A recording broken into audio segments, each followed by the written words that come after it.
بسم الله الرحمن الرحيم الحمد لله رب العالمين اللهم صل وسلم وبارك على المبعوث رحمة للعالمين سيدنا ومولانا وحبيبنا وقرة أعيننا قائد الغر المحجلين وشفيع المذنبين وسيد ولد آدم ولا فخر محمد بن عبد الله وعلى آله وأصحابه ومن اهتدى بهديه وانتهج نهجه واستنى بسنته إلى يوم الدين تركنا المحجة البيضاء ليلها كنهارها لا يزيغ عنها إلا هالك ثم أما بعد. So alhamdulillah, we are continuing in our sessions entitled The Journey is the Destination, the path of the Arifin. And as we've said before, we could have called it the path of the Muhibbin, the lovers of Allah and His Prophet ﷺ, or even the path of Az-Zahidin, those who only partake of the dunya in as much as they need it to get to the akhirah, or the path of the Abidin, or the worshipful servants of Allah subhanahu wa ta'ala. So in general, or to summarize, we are trying to learn about basically how can we live a life that is principled, that is full of love for Allah and His Prophet sallallahu alaihi wasallam, that is also full of love and kindness and decency to the creation of Allah subhanahu wa ta'ala. And we recognize that we have been given many noble faculties, many noble character traits that we can tap into. But we also realize that we have not so noble character traits, and that we can be despicable people, or despicable manifestation of Allah's creation. We also have that potential within us. So it's then a lifelong challenge and also opportunity to overcome those more animalistic traits within us so that we can have more of the angelic traits and then fulfill, inshallah, and realize Allah's plan for us to be the best community that has been sent to all of creation, led by the best of creation, Muhammad sallallahu alaihi wasallam. So what we're reading, and this book is one of many that kind of looks at this subject, and we are in the midst of looking specifically at spiritual discipline and spiritual refinement. And Imam Abu Qasim al-Laja'i, Abdul Rahman, began with the last session talking about some of the, let's call them elevations or ascendancies that we go through as human beings in our lives. And they also, I think, kind of denote a spiritual disposition. So at the very most basic level, which he calls in Mi'raj al-Awwal, which we talked about last time, is when a child is born, they know nothing, right? And Allah says, we come out of our mother's wombs, لَا تَعْلَمُونَ شَيْئًا. We don't know anything. So we're kind of like a blank slate. And however, just like there is a physical mapping or DNA that is going to determine how the child what the child will look like, and what color eyes and hair and height and so forth, ethnic background, all these sorts of things that are intrinsic within the physical DNA of the child. We also have what I would call a spiritual DNA, and this spiritual DNA is called the fitrah, or the primordial state. So we have a natural spiritual tendency towards the good. We are not born evil. We don't carry anybody else's sin. We don't carry anybody else's burden. If your ancestors were pillagers and plunderers and conquerors and destroyers, you don't carry that burden with you. You are your own individual, and just as we came into this world alone, we will leave this world alone, and then we will face Allah subhanahu wa ta'ala also, in a sense, alone, where the only scale of deeds that we're going to be responsible for are our own, not anybody else's, not your ancestors, and not your descendants. So that means that within us we have this natural propensity to love Allah subhanahu wa ta'ala, to see the depth of creation and the depth of reality, and to recognize that reality should not be taken at face value, that there are indeed levels and depths of reality, some that we may perceive with our senses, and some we may not. But we have been given a spiritual faculty that we can call al-aql, or we can call intellect. And even though many people tend to think of the intellect as kind of this pure, rational faculty that we have, it's spiritual in nature. So it's kind of just the flip side of the spirit. So they are, in a sense, the same entity, but looking at it from different aspects. So we have that natural propensity and inclination. Allah puts that in our spiritual DNA. And this is what the Prophet ﷺ referred to in كُلِّ إِنسَانٍ يُولَدُ عَلَى الْفِطْرَةِ. Every person is born in a state of this fitrah. فِطْرَةَ النَّاسِ الَّتِي فَطَرَ النَّاسُ عَلَيْهَا. Right? The one that Allah subhanahu wa ta'ala instilled in all of the people, that includes us. And it also includes within our spiritual memory, let's call it, maybe not at the level of immediate memory, but in our spiritual DNA and our memory, we remember the day of Alastu bi Rabbikum, when Allah said to all of us collectively, after Adam alayhi salam was created and all the souls that will ever be were within his loins, and Allah said to all of us collectively, am I not your Lord? And we said, Bala. We said, indeed you are our Lord. So we have all that within us, so every human being has a possibility to tap into that and to find redemption. So we are born and we know nothing, and then we begin to learn. So to a great extent, this is not something we can do on our own. This is something that our initial caregivers, usually the two parents, are going to be the ones who are going to instill that within us to begin with. And if they do not instill that within us, either because they're not Muslim, or because they're not practicing, or they don't take the time out to do that, then the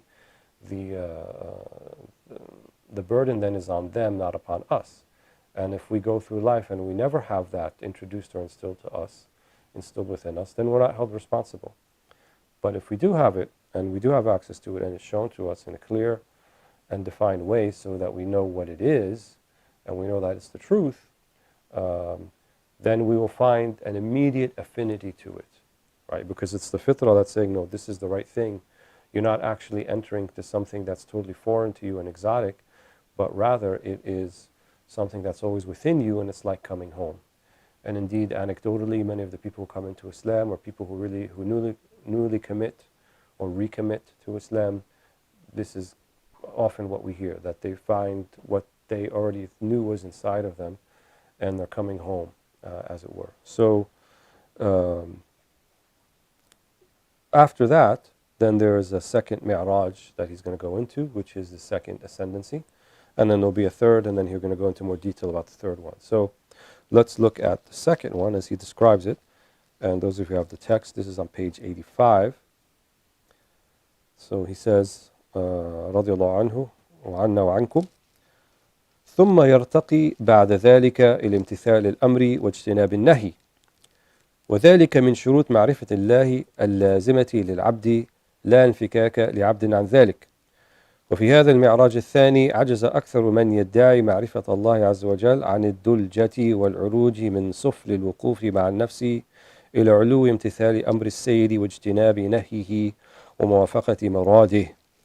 فقد صعب العروج في هذا الموضع على كل غافل عليل القلب شهي النفس عابد لهواه هاو في حب الحظ العاجل. فكل من تعذر عليه العروج في هذا الموضع بعلة مما أشرنا إليه ولو قلت فلا مطمع له في لحوق أهل ولاية الله عز وجل إلا بعد زوال علته لأن المعلول لا يصلح لولاية الله عز وجل. So, ثم يرتقي, right, and irtiqa, as we've talked about a little before, or الترقي is another way of saying it, is to ascend spiritually. ثم يرتقي بعد ذلك, so after this, the first step on the ladder, as it were, you're born, you're a child, and then you reach pubescence. And we reiterate, as we may have said in previous sessions, once a child reaches pubescence, technically they are an adult. Or we could say that they are adult enough. So people whose children may be watching these sessions and they're 13, and they say, see, we heard in the class that I'm an adult, so I can just do whatever I want. Not quite like that. You're adult enough in the sense that you are now responsible for your own actions. But it doesn't mean that you are adult enough in the sense that you're going to act independently of your parents' wishes. And the traditional view on that is that the kamal al-aql, or the completion in a sense of adulthood, which is reflected in the intellect, doesn't happen until 40 years of age, 40. So to the 13 and 14 and 15-year-olds, you got a little bit ahead of you before you can say, I'm an adult, in the sense that full adult. So Imam al-Dardir, he says in the Kharira that Nur al-Aql, the light of intellect, enters on the age of pubescence, 13, 14, 15, wherever it might be. And then Kamal al-Aql, right, and then the completion of intellect is around 40 years of age or so. And he said this is why most of the prophets and messengers became prophets and messengers at 40, including our Prophet Muhammad sallallahu alaihi wasallam. Of course, there are exceptions to the rule. Isa, Dawood, alayhim salam, Jesus and David were less than 40. But Yahya, right, John also was less than 40. But in general, this is when the intellect is to reach its zenith, as it were, its apex. Not that there's intellectual necessary decline after that, but it reaches the point at 40 years of age where, if one is not, and 40 is significant, because if one is not really kind of on the path that there should be kind of trying to seek the rest of their life by 40, then it doesn't bode very well for the rest. And that's kind of a traditional viewpoint. And many of the ulama, they would seek knowledge and really not even teach anybody until 40 years of age, until they, and they would be considered ulama at 18 and 19 and 20, what we would consider to be just a young person, but they were in their own right, definitely by today's standards, and even by the standards of centuries ago, they were considered to be ulama. But nowadays you can attend a weekend retreat and watch a couple videos online, and then your Shaykh al-Islam and al-Allam al-Fahama, Wahid al-Dahri, wa Farid al-Asr, and so forth. And so, inna lillahi wa inna ilayhi raji'un. But we digress. So, back to what we were talking about. ثم يرتقي بعد ذلك الامتثال الأمر واجتناب النهي. So the irtiqa, now you know, in a sense that you know. So now you know that you know. You're in the know, that you're an adult, or let's say junior adult, as it were. What's next? Well, hopefully that was preceded a time before that where there was some discipline introduced into your childhood by your parents. And that's why this is a very significant and important phase of life. And the Prophet ﷺ, as we said, talked about this. Teach them to pray at 7, discipline them at 10. And those are both ages typically before pubescence. And so that by the time that they reach pubescence, then they'll be in a position, inshallah, to kind of continue what they already did, what they learned, or was, and we will say indoctrinated. It is indoctrination, but even though that has a very negative and pejorative sense to it, but I'm astounded today how a 5 or a 6-year-old can somehow determine, what's best for them, and even to the outright nonsense and insanity that they can determine what sex they should be. So if they're born a boy, then they can determine at 5 or 6, or should be left to have the autonomy to say, should I be a boy, or should I be a girl, or I should be something in between, or something else. So that type of madness and insanity, unfortunately, has become something typical, or almost typical. So hopefully, during that time, these adab, these etiquettes were instilled. And for those of you who are interested, Imam al-Ghazali kind of expounds especially upon child rearing. And one of the, let's say the philosophical underpinnings of child rearing is you're beginning to prepare them to be an adult. And you want them to be able to cope with life's up and downs. And I think we very superficially kind of deal with children today by really not letting them know that there's ups and downs, and we always try to give them the ups, and we always try to make it seem much rosier, and we, in a sense, insulate them from the real world. And one of the things that we want them to begin to have a sense of is the nature of this dunya.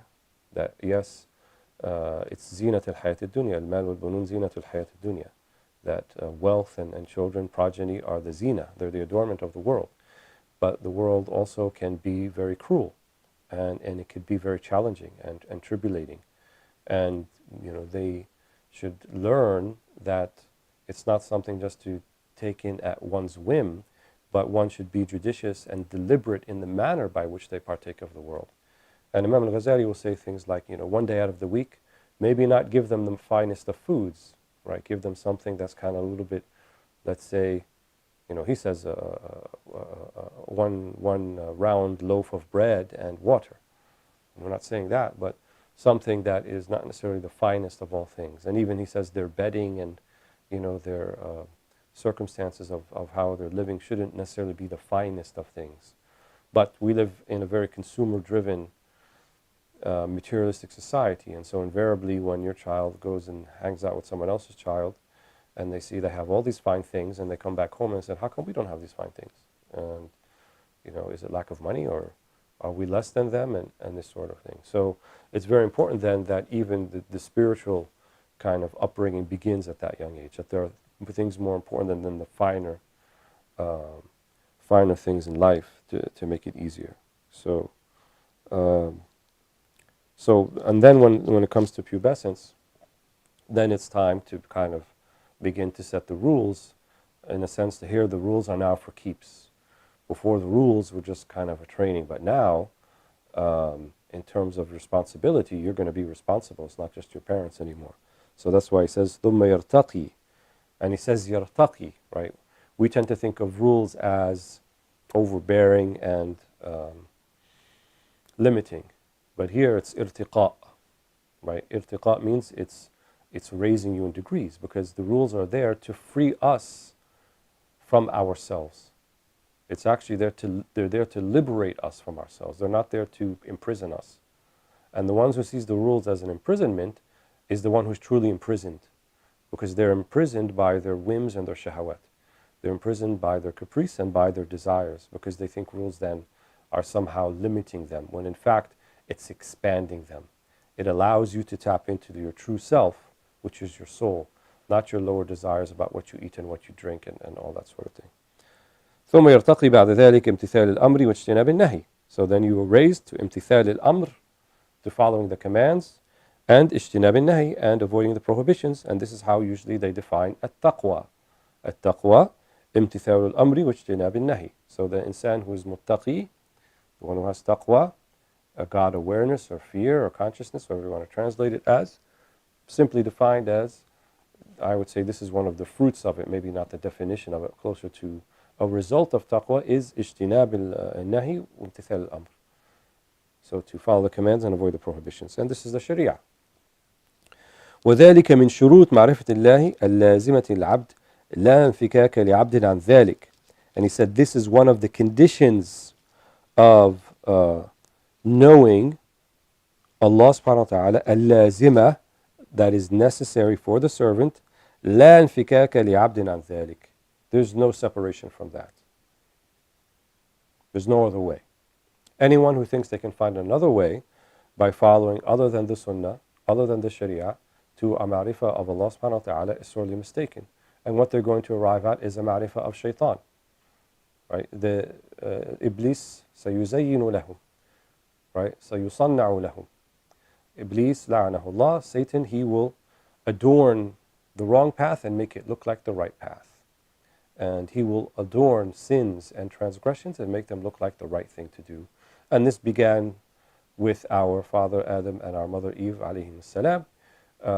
And when he said to them, إِنِّي لَكُمَا مِنَ النَّاصِحِينَ فَدَلَّهُمَا بِغُرُورٍ. He said, I am from the ones who give you sincere counsels. فَدَلَّهُمَا بِغُرُورٍ. But he did not. Right? He showed them the way of ghurur, the way of delusion. أعاذنا الله من ذلك. وفي هذا المعراج الثاني عجز أكثر من يدعي معرفة الله عز وجل عن الدلجة والعروج من سفل الوقوف مع النفس إلى علو امتثال أمر السيد واجتناب نهي ووفاقة مراده. And he says in this second mi'raj, ascension, عجز أكثر. So most of the people who claim, من يدعي معرفة الله, most of the people who claim, I am a knower of Allah, number one, they're making a claim. That's problematic, but most of them who do so, ajaza, they're unable to move or to ascend from سفل الوقوف مع النفس.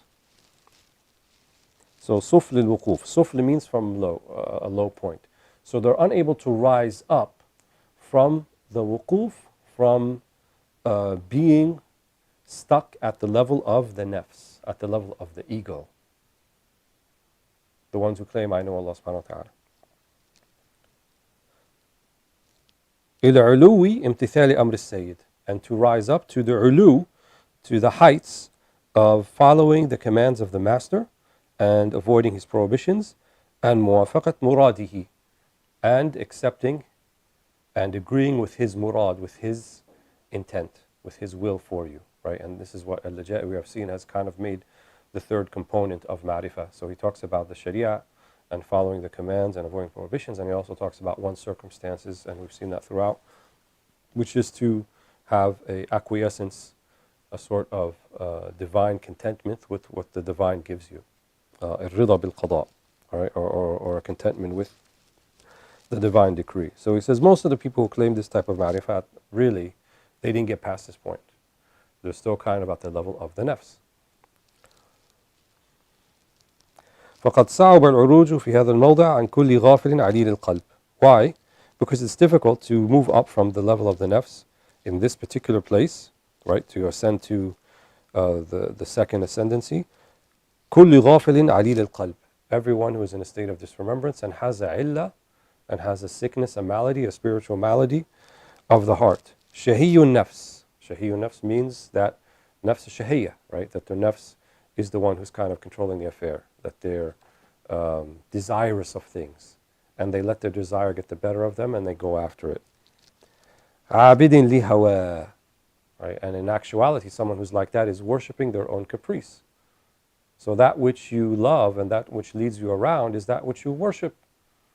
Right? That which you put your hopes and aspirations in, and that which you think about when you wake up in the morning, you think about before you go to sleep, that's your ilah. That in actuality you may call your ilah Allah, but if you're thinking about profits and losses and prestige and status, and these are the things that you wake up to in the morning and you go to sleep on at night, and that in actuality you have to consider that this may be your ilah for all intents and purposes, your whim and your caprice, because this is the shughl al-shaghil for you, right? This is what's keeping you busy, emotionally and spiritually busy. هاون في حب الحظ العاجلة, right? Hawan, someone who's kind of completely immersed and fallen into the love of al-hazz al-ajil, right? Al-hazz al-ajil means instant gratification. There's no other way I can translate that. So those things that are instantly gratifying. So someone who's into instant gratification is not going to be looking towards the akhirah, because that seems like a long way off. But in actuality, it could be your next breath off. That's it. It could be done with your next breath, and then you're already in the akhirah. As soon as you die, you're in the akhirah. So even though we call it al-hazz al-ajil, right, that's due to a spiritual blindness, lack of basira, that you can go any minute, and you could already be fil akhirah, right? Fil ajil, what you thought was ajil, what you thought was far away, but really is as close as your jugular vein.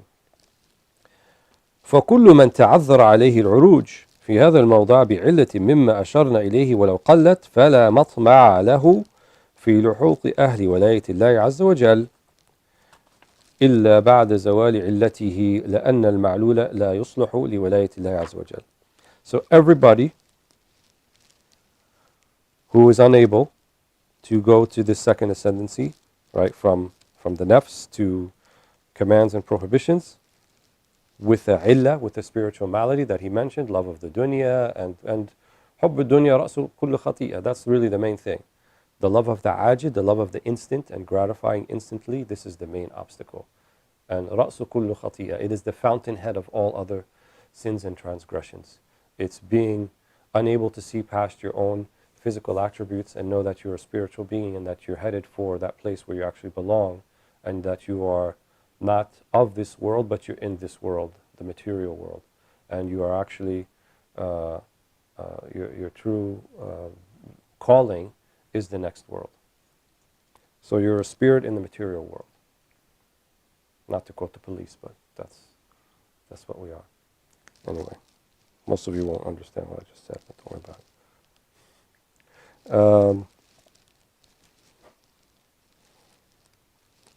فكل من تعذر عليه العجب في هذه الموضع بعلته بما أشرنا إليه ولو قلت فلا مطمع له في لحوق أهل الولاية. So if you have any of those ilal, any of those spiritual maladies that we have talked about, ولو قلت, even if it's small, right? Even if it's like one of them, it's enough. فلا مطمع له, right? Then there can be no aspiration في لحوق أهل ولاية الله, to be amongst the people who are the people of wilaya of Allah subhanahu wa ta'ala. You're still a mu'min, right? We're not talking about iman, we're not talking about Islam. Anta mu'min, anta Muslim, even if you go into the shahawat and all that sort of thing, but you believe in Allah subhanahu wa ta'ala, anta muwahid billah, and you face the qibla when you pray your 5 prayers, and you're a believer and you're a Muslim. But we're not talking about that right now. We're talking about Ahlul Wilaya. Ahlul Wilaya is different. This is the path of the Arifin, as we said. So even if you're at the level of the nafs, you can still be a believer and still be a Muslim, and inshallah anta min Ahlul Jannah. You're still going to be a person of paradise. And that's not about you, that's the way it is. That's about Allah subhanahu wa ta'ala. Allah is so merciful, even despite our mistakes and our transgressions and all these shortcomings and failings and so forth, nonetheless we can still avail ourselves of the greatest thing, which is to be residents of the akhirah, of Jannatul Firdaus. That's still possible. But for those who Allah subhanahu wa ta'ala has woken something within them, this book didn't mention it so much, but other books like Manazil al-Sa'irin, even Ghazali fil Ahya, that the first step really is al-yaqadha, right? Is an awakening. Allah awakens something inside of you, and usually it's going to be khawf muz'ij, right? Khawf muz'ij, which is like, not anxiety, but like a fear that you can't get over. Like you should be doing something else. There's something more important that you should be focusing on, or shawq, muqliq, right? Or a shawq, or longing for something. So not so much a fear, but you're longing that there's something else that you should be doing. If Allah puts those things in your heart and it's there for you, then this book is talking to you. Then these sessions are talking to you. It's saying, okay, when you say to yourself, now what? This is the now what? Now get to work. Now roll up your sleeves. Now, go for it. So someone who's in that place with the nafs, and you have one of these or more of these spiritual maladies, فَلَا مَطْمَعَ لَهُ فِي لُحُوقِ أَهْلِ وِلَايَةِ اللَّهِ عَزَّ وَجَلَّ. Then you cannot catch up. You cannot be amongst the people of wilaya إِلَّا بَعْدَ زَوَالِ عِلَّتِهِ, except after these ilal, these spiritual maladies from love of dunya and instant gratification are resolved. لأن المعلول لا يصلح لولاية الله عز وجل. Someone who has this, who's ma'lul, who is sick in that way, or incapacitated in that way, is not going to be for the is not going to be valid for the wilaya, to be amongst the inaya and the wilaya of Allah subhanahu wa ta'ala. ومن هذا المعراج الثاني تنفجر عناصر الورع والتقوى، لكن من صعب عليه المعراج الثالث لا يستحق اسم الاتقياء والتورع الكامل، أو اسم الأتقياء والتورع الكامل. So from هذا المعراج الثاني, so from the second one, تنفجر عناصر الورع والتقوى. So after you do become proficient, let's say at your first instinct is, oh, that's haram, I'm not going to do it. Not that you think about justifications of why I should be able to do it. But your first instinct, oh, that's not right, and I don't want to do it. And your first instinct, when you learn about something, this is I should be doing, then I want to do it, and you don't think about justifications why you may have a dispensation not to do it. This is the difference between the one who is muttaqi and the one who is not. Or the one who has more taqwa than the one who has less. So from here, تنفجر, right? He says تنفجر, like it explodes out of you. عناصر الورع والتقوى. So the components of wara, of scrupulousness, and taqwa. Because that's how it begins. Because now you're saying, well, I don't want to do anything wrong, and I want to do the right things. And so this is going to be something that drives you. لكن, however, من صعب عليه المعراج الثالث لا يستحق اسم الأتقياء والتورع الكامل. But this next mi'raj, the third ascendancy that we're going to talk about, if it's difficult for you to do what the things that it's mentioning, then such a person is not deserving of ism al-atqiya, right? The people of taqwa and tawarra and scruples in completion or perfection. So what he's describing in the third Mi'raj is really the Bidayat al-Wilaya, right? It is the beginning of the Wilaya. So you cannot be of that caliber if you find the things he's going to talk about in terms of zuhud and khawf and these sorts of things difficult to get into, because, and the only thing that's going to prevent you from going into that is your nafs, right? It's a shahwa. It's going to be a nafs al-amara bis-su' or a nafs al-lawama, as we talked about earlier. And then a nafs al-mulhama, the inspired nafs, likely corresponds in his terminology to this bisat al-thalith, right? A bisat al-thalith, or afwan al-mi'raj al-thalith, al-bisat al-uns, is to then rise to this third step or this third ascendancy. So he says, ثم يعرج العبد من سفل امتثال الأمر واجتناب النهي إلى علو فوقه وهو مقام الزهد فإنه سفل في جنبه إذا أضفته إليه. So ثم يعرج العبد, then the servant of God rises من سفل امتثال الأمر واجتناب النهي. So he says, then you rise from the low place of imtithal al-amr, of following the commands and avoiding the prohibitions. And he calls it a low place. But he's going to say, why did I call that a low place? إِلَى عُلُوٍ فَوْقَهُ, right? To a height that is above it, spiritual speaking, obviously. وَهُوَ مَقَامُ الزُّهُدِ, and this is the maqam, the station of zuhud, of renunciation. فَإِنَّهُ سُفْلٌ فِي جَنْبِهِ إِذَا أَضَفْتُ إِلَيْهِ. So the maqam of mere following of commands and avoiding prohibitions is suful, is lower when you compare it to the maqam of renunciation of zuhud, right? Which is above and beyond just following commands and avoiding prohibitions. وهذا المعراج الثالث يرقى إليه العبد عقبة كؤودة لا يرقاها من سكن حب الدنيا في قلبه. And he said, this third mi'raj, this third ascendancy, you rise to it, the servant, but it is aqaba ka'uda. It is a difficult hump, a difficult step to go over. لا يرقاها, you will not be able to do it. من سكن حب الدنيا في قلبه. Whoever has a love of the dunya can't get to this third thing that we're talking about. It has to be a love of the akhirah outweighs the love of the dunya. As long as the dunya is more important to you, you will not be able to reach this maqam. وفي المعراج الثاني وقف كل فقيه رسمي فرعي راكب للظاهر الشرعي خال من لذة الزهد غير مستغرق في الجلال والعظمة لأن محجة المعراج الثاني لها سعة متسعة تثبت عليها أقدام العبد وإن كان حب الدنيا في قلبه ولم يفضي به حب الدنيا إلى محرم. So in the text it says mahram, that's not right, it should be muharram. So في المعراج الثاني, in the second ascendancy that we talked about, commands and prohibitions, وقف كل فقيه رسمي فرعي راكب لظاهر الشرعي. So every faqih, and like Al-Ghazali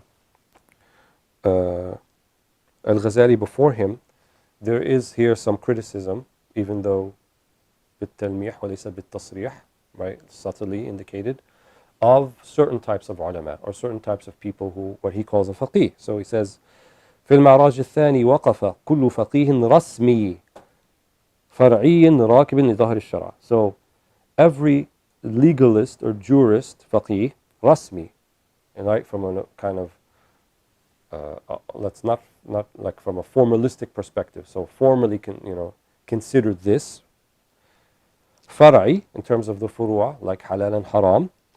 راكب لظهر الشرعي, right? So they are kind of just riding on the outward understanding of what the sharia is. This is halal, this is haram, this is wajib, this is mandub, this is makruh, right? This is reprehensible, this is permissible, so forth. لظهر الشرعي خال, right? But devoid of, or denuded from, or not including, من لذة الزهد, so they don't have the pleasure of the zuhud, the spiritual ecstasy of zuhud. غير مستغرق في الجلال, right? Not immersed in the jalal, in the magnificence and the azama and the greatness of Allah subhanahu wa ta'ala.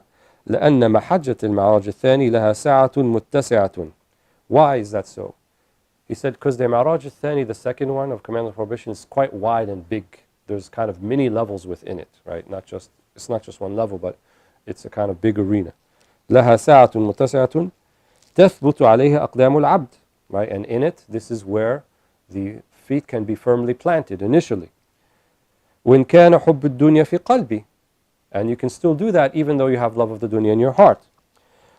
ما لم يفضي به حب الدنيا إلى محرم, as long as that love of the dunya doesn't take you to something haram.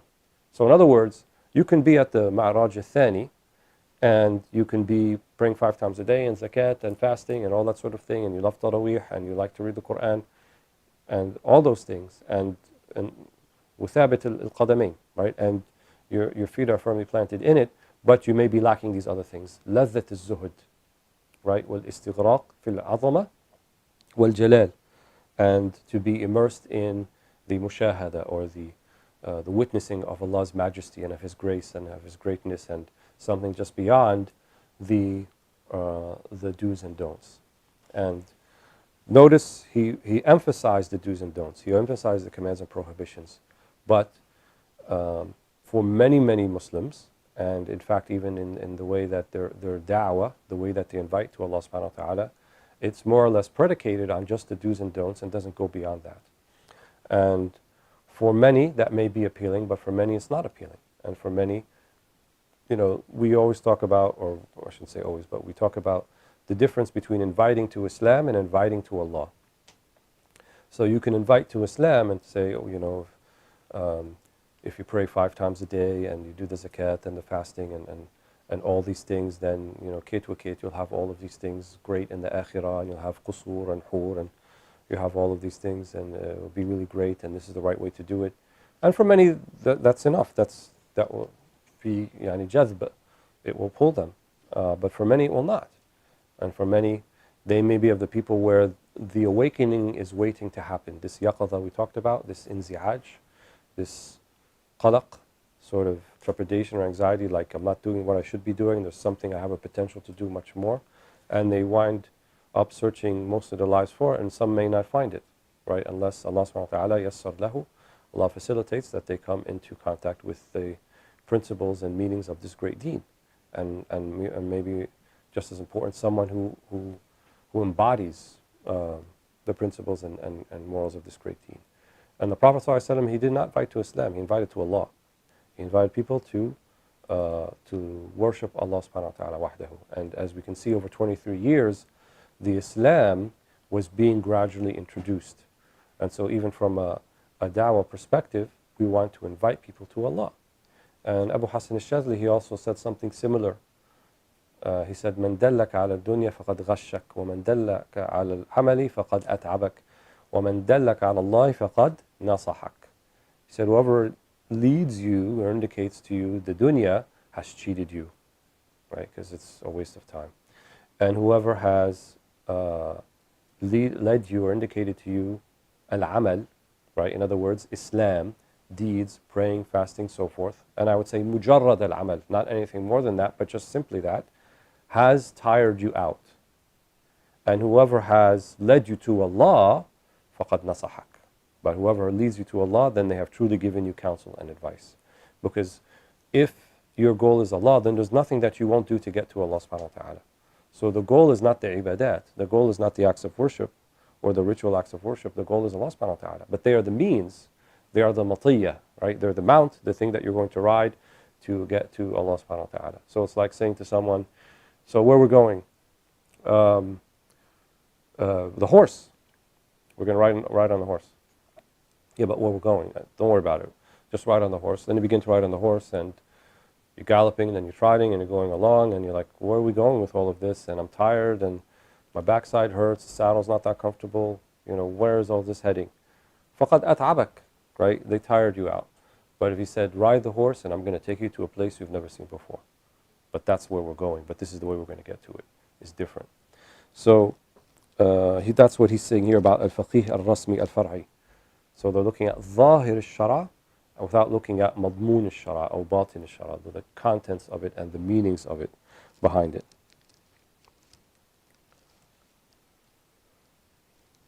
فإذا سهل على العبد المعراج الثالث واستوى على مقام الزهد نظر ببصيرته إلى أهل المعراج الثاني فيراهم مغلولين في صفد حب الدنيا وأغلالها وهم ينظرون أهل المعراج الثالث كما ينظر أهل الأرض إلى نجوم الزواهر وقد تعذر عليهم معراج الثالث من أجل سكون حب الدنيا في قلوبهم وحملها على رقابهم فإن من جعل رقبته محلا للدنيا وقلبه مسكنا لها لم يجد لترقي عقبة المعراج الثالث سبيلا أو لترقي عقبة المعراج الثالث سبيلا فإن باليقين والعدة يستعد للسفر الطويل أعني ترقي المقامات لو كان عرضا قريبا سفرا قاصرا لاتبعوك ولكن بعدت عليهم الشقة. So, التماس الآية من سورة التوبة آية 42. So to finish out this section and our session for today, he says فإذا سهل على العبد المعراج الثالث. So if you find yourself, you go into this third maqam or ascendancy of az-zuhud, right, which is above and beyond commands and prohibitions, واستوى على مقام الزهد, and you are established, right, in the maqam of zuhud, of renunciation, only taking of the dunya what you need. نظر ببصيرته, then you look by the inner eye or the spiritual eye, إلى أهل المعراج الثاني, to the people of the second mi'raj or ascendancy, or the people who are following the commands and prohibitions and merely doing that.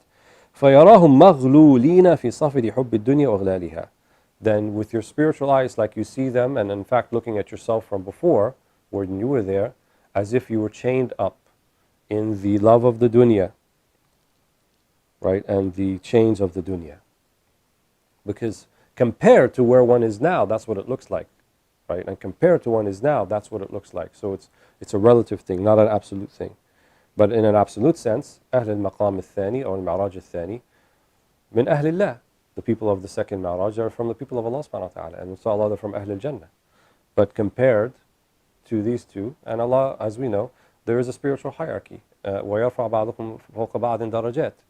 And Allah raises some of you above others in daraja, in rank. And this is the divine will, this is divine hikmah. وَهُمْ يَنْظُرُونَ إِلَى أَهْلِ الْمِعْرَاجِ الثَّالِثِ كَمَا يَنْظُرُ أَهْلُ الْأَرْضِ إِلَى نُجُومِ الزَّوَاهِرِ. And then the people who are the Mi'raj al-Thani look to the ones of the third Mi'raj and they're like, they see them as like the stars that come out at night. They see them as wow, because compared to where they're at. وقد تعذر عليهم المعراج الثالث من أجل سكون حب الدنيا في قلوبهم. And they're unable to get to the third Mi'raj because the love of dunya has taken up residence in their hearts, as we said earlier. وحملها على رقابهم, right, and then this heaviness around their necks that puts them in this realm of seeking of the dunya. فمن جعل رقبته محلا للدنيا وقلبه مسكنا لها لم يجد لترقي عقبة المعراج الثالث سبيلا. So if you're stuck in that love of the dunya and seeking it and instant gratification and ladhat and so forth, you will not find a way to the third mi'raj. فإن باليقين والعدة يستعد للسفر الطويل. But by increasing one's conviction and certainty, والعدة, right? Udda means that which you take on your trip to provisions, not just provisions, but the tools that you're going to need. يستعد للسفر الطويل. Then you can prepare yourself for the long journey. أعني ترقي المقامات, right? The long journey of ascending in the maqamat, in the stations of zuhud and khawf and sabr and shukr and mahabba and rida. These maqamat, right? Different spiritual stages that correspond to certain ranks, and they're not mutually exclusive, and we're going to go into it a little bit later, but these are the places that will occupy your heart, or the things that occupy your heart, rather than qila and qal and who went and who came and who did and what time and what's this and what were they wearing and all these things that people kind of shawagil, distractions that take you away from why we're really here. And then يلتمس الآية, he takes the ayah from Surah At-Tawbah, لو كان عرضا قريبا وسفرا قاصدا لاتبعوك. This is talking about when the Prophet ﷺ head out for an expedition during Ramadan, and it was hot and it was going north towards Tabuk, and many of the munafiqeen didn't go. And even some of the non-munafiqeen didn't go either. And the Quran says about them, وَلَوْ كَانَ عَرَضًا قَرِيبًا, right? If it was عَرَض قَرِيب, it was something that was close by, وَسَفَرًا قَاصِدًا, right? And an easy trip, لَاتَّبَعُوكَ, they would have followed you. وَلَكِنْ بَعُدَتْ عَلَيْهُمُ الشُّقَّةِ, but it's far for them because the shuqqah, right? The effort and the struggle that they have to put into it, they're not willing to sacrifice that. So if you're not willing to sacrifice some of instant gratification and pleasure and dunya and so forth, then this path is not for one.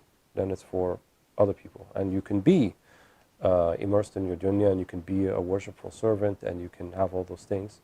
And inshallah you'll have Jannah. But unless Allah puts in your heart the sense of urgency and immediacy that I got to do something else, then you may not feel inspired to go this shuqqah, right? To go the extra step, the extra mile, as it were. But the ones who did go the extra mile, the extra step with the Prophet Muhammad ﷺ, hum fi a'la illiyin. They agrees, and may Allah subhanahu wa ta'ala make us amongst them, inshaAllah ta'ala. Alhamdulillahi Rabbil Alameen.